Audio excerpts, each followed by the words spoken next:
Oi, pessoal, meu nome é Nicole. Olá, meu nome é Sueli e esse é o trabalho final da cadeira de Processos Psicológicos Básicos com a professora doutora Rosa Maria Martins de Almeida, pela Universidade Federal do Rio Grande do Sul.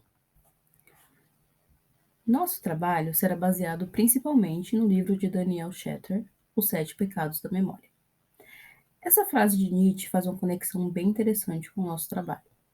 Bem-aventurados os que se esquecem. Bom, vamos começar pensando o que seríamos sem a memória. No livro Cem Anos de Solidão, do autor colombiano Gabriel Garcia Marques, uma praga estranha acaba invadindo uma vila e roubando a memória das pessoas. No início, os habitantes perdem apenas a memória das pessoas, mas depois vão esquecendo os nomes dos objetos também. Um homem, então, para tentar combater essa praga, escreve esses nomes nos próprios objetos, mas ele mesmo começa a esquecer o nome e a tentativa falha. Essa história mostra a importância da memória e da aprendizagem. Não seríamos nada sem elas. Não saberíamos o nome dos lugares, não saberíamos quem somos, não saberíamos a linguagem, perderíamos a memória de como executar os movimentos, como andar e como falar. Neste trabalho, falaremos sobre a memória, mais especificamente sobre os erros da memória. O autor Daniel Shatter, um psicólogo e estudioso da psicologia cognitiva, escreveu o livro Os Sete Pecados da Memória. Como a mente esquece e lembra. Esses erros ou enganos são comuns a todos nós seres humanos. São eles a transitoriedade, distração, bloqueio, atribuição errada, sugestionabilidade, distorção e persistência. Falaremos deles mais para frente. Mas antes, vamos comentar sobre o funcionamento do nosso sistema nervoso e da memória. Bom, é interessante então a gente começar falando do cérebro. O cérebro está localizado na caixa craniana e dá o comando às nossas atividades, como movimentar-se, pensar, falar e lembrar. O nosso corpo inteiro vai levando informações para ele, que vai organizar tudo isso e codificar. A parte mais externa do nosso cérebro se chama córtex, que é uma área mais refinada, por ter sido a última a se evoluir.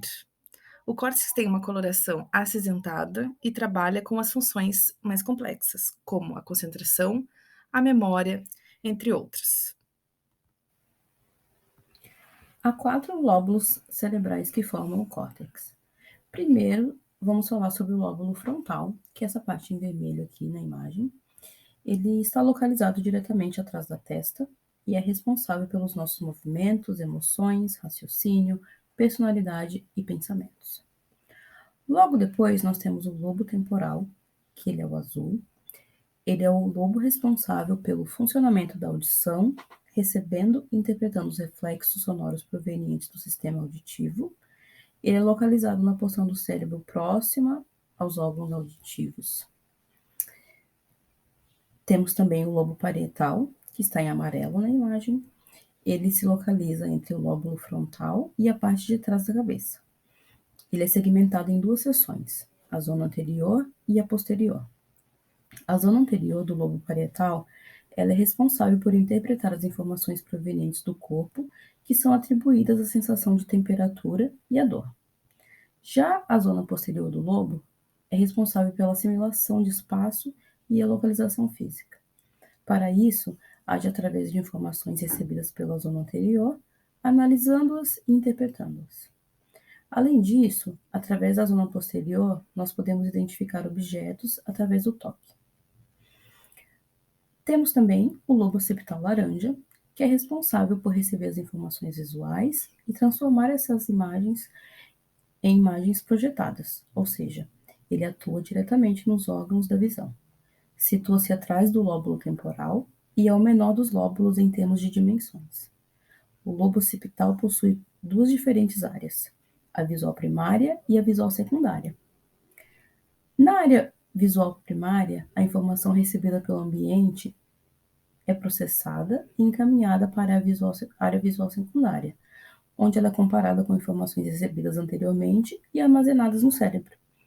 Dessa forma, o cérebro é capaz de reconhecer lugares, pessoas, animais ou objetos. E a memória vai ser formada principalmente no lóbulo temporal e no lóbulo frontal. Bom, e o que é a memória? Segundo Ivan Esquerdo, a memória significa aquisição, formação, conservação e evocação de informações. Ela é um processo cognitivo, ou seja, são várias as áreas do cérebro que estão envolvidas, né, neste processo. Também é a aquisição e a evocação de conhecimentos que já foram adquiridos e formam o nosso eu, a nossa identidade.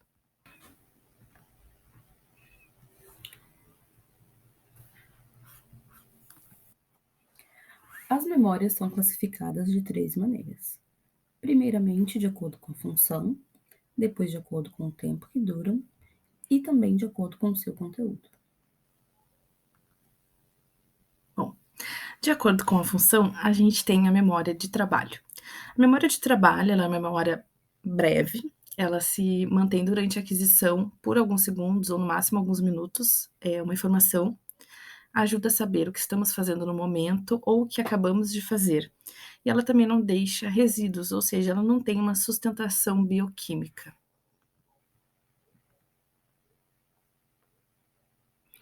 A memória de trabalho ela é processada fundamentalmente pelo córtex pré-frontal. E como que se descobriu isso? Por meio de exames de ressonância magnética funcionais que mostraram um grande fluxo sanguíneo no córtex pré-frontal quando há memória de trabalho. E também foi visto que lesões no córtex pré-frontal afetam profundamente a tomada de decisões dos sujeitos. Bom, e agora, de acordo com o conteúdo, a gente tem as memórias declarativas, que vão registrar fatos, eventos e conhecimentos. Então, elas se dividem em duas categorias, né? A primeira é a episódica ou autobiográfica, que são memórias das quais a gente participa. Por exemplo, uma formatura, um filme que a gente vê, o rosto de uma pessoa que a gente conhece. E também a gente tem as semânticas, que são memórias de conhecimento mais geral, ou seja, inglês, medicina, questões de aprendizagem. Geralmente a memória semântica ela vai ser adquirida através de uma memória episódica. Ainda de acordo com o conteúdo, nós temos as memórias procedurais. Elas também são chamadas de hábitos, que são nada mais, nada menos do que a capacidade ou habilidades motoras e sensoriais, como andar de bicicleta, nadar, saltar, soletrar, tocar em um teclado. E para demonstrar essa memória, nós precisamos executá-la. As memórias declarativas e as memórias procedurais, elas são armazenadas no lobo temporal. No hipocampo, nós principalmente temos as declarativas. No núcleo caudado, nós temos as procedurais. E a amígdala fica responsável por armazenar as memórias, principalmente quando ligadas à emoção. E, e essas regiões, elas liberam neurotransmissores, como a dopamina, a noradrenalina, a serotonina e a acetilcolina, que são responsáveis pela formação da memória. Bom, e como que essa memória acaba sendo processada? A gente tem alguns processos que vão acontecendo. O primeiro é a codificação, que é quando novas informações vão ser observadas e conectadas a memórias já pré-existentes, que é um período bem crítico, né, para a formação da memória. Depois disso, a gente passa para o armazenamento, que são mecanismos neurais capazes de reter informações ao longo do tempo. Então, a gente sabe que não parece ter um limite para a quantidade de informação que é possível ser lembrada. Além disso, a gente tem a consolidação, que é um processo que faz a informação que até então era temporária se tornar mais estável, e tem muito a ver com a expressão genética e a síntese proteica, né, que vão acabar funcionando nesse período. E por último, a evocação, que é o processo na qual a informação que já foi armazenada vai ser evocada. Ou seja, quando a gente traz à tona informações armazenadas em diferentes lugares do encéfalo. Agora sim, nós vamos falar sobre os 7 pecados da memória, que é inerente a todo ser humano.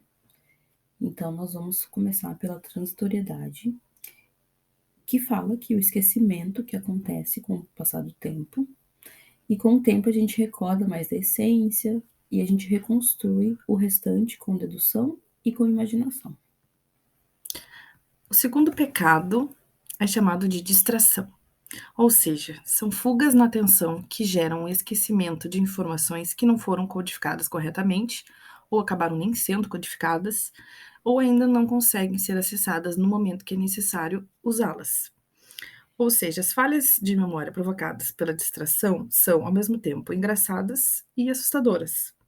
Quando essa codificação acaba não acontecendo corretamente, se cria condições ideais para as irritantes falhas da memória, que é decorrente da distração, que podem parecerem um conhecimento regular do cotidiano, acontecimento regular do cotidiano, óculos e chaves colocados no lugar errado ou compromissos esquecidos. O terceiro pecado, então, é o bloqueio. O bloqueio é um caso de esquecimento que é diferente da distração e da transitoriedade. Ou seja, a informação ela foi armazenada, mas não está e nem está apagada da memória, ela só está escondida. Por exemplo, se eu fizer uma lista com 5 palavras: balão, caixa, arroz, boneco e papelão, você provavelmente lembrará das palavras. Mas e se eu perguntar: qual a primeira letra de cada uma? Quantas sílabas cada uma tem? Isso já se torna mais complexo. Ou seja, as respostas, elas estão aí, só estão escondidas. O quarto pecado é a má atribuição, que também é chamado de falsa memória ou paramnésia, que nada mais, nada menos é do que a lembrança que existe, mas essa lembrança ela está errada ou distorcida e ela está relacionada com a cimentação da memória. O quinto pecado é a sugestionabilidade, uma tendência do indivíduo de acrescentar informações externas, que vêm de outras pessoas ou locais, às suas próprias recordações. Isso é muito importante quando a gente vai fazer testemunhos ou técnicas terapêuticas, né? De nunca sugestionabilizar alguma memória ou alguma informação. O próximo pecado é a distorção, e nós temos aqui 5 tipos de distorções da realidade que nos influenciam, que é a distorção de coerência, de mudança, de hindsight, egocêntricas e estereotipadas. E agora a gente vai ver então quais são essas distorções. A gente tem a primeira, que é a coerência, que ela vai transformar o passado com base no que eu sei hoje, né, no presente. A mudança, que ela transforma o passado predominantemente diferente do presente. A hindsight, que é a compreensão tardia. O passado é compreendido pelo que sabemos no presente. A egocêntrica, que é uma função poderosa do eu na construção das lembranças do presente, e a estereotipada, que são mudanças genéricas que vão moldar a forma como a gente vê o mundo, mesmo que não conscientemente. O nosso último pecado vai ser a persistência, né, que ao contrário da transitoriedade, a memória ela insiste em ser lembrada, ela é fortemente ligada à emoção e geralmente ela vai ser associada à decepção, ao fracasso, à tristeza e ao trauma, e a gente encontra isso no transtorno de estresse pós-traumático, o TEP. Bom, e para encerrarmos, como que a gente pode trabalhar a memória? Lembrando que esses pecados que a gente tem comentado, eles são naturais, normais, ou seja, eles vão acontecer, mas a gente pode sempre tentar melhorar nossa memória para que ela continue funcionando ao longo do tempo. Então, coisas que seriam interessantes é a leitura, mas não só isso, também tocar um instrumento, aprender coisas novas como xadrez, enfim, novos idiomas. Seria todas essas questões ajudam a gente a manter a memória sempre fresquinha. Bom, por último, nós temos que agradecer. Muito obrigada por assistir esse vídeo Muito obrigada, pessoal. e até mais.